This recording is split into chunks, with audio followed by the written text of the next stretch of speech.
দুটো আলাদা করে কিন্তু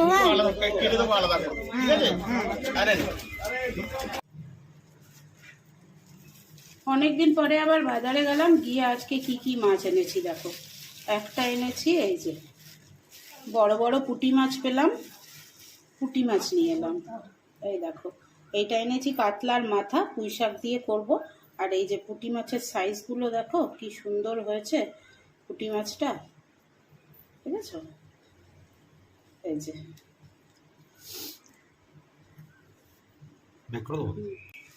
আর একটা এনেছি মৌরলা মাছ, বেছে কেটে দিল বলে আনলাম, না হলে আনতাম না। এই ছোট মাছ এখন বেছে কাটার ধৈর্য ছিল না।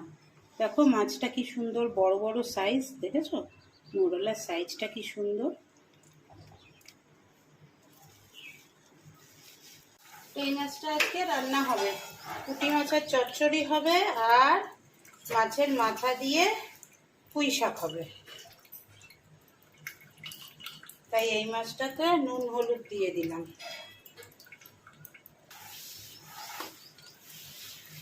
নুন আর হলুদ মাখিয়ে এটা রেখে দিই, রত্না এখন কাজ করছে, হয়ে গেলে তারপরে পুঁই শাক কাটবো।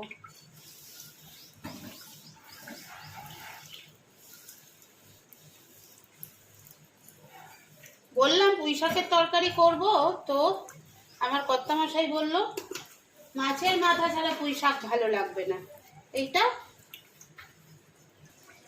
আর এই মাছটা রেখে দেবো।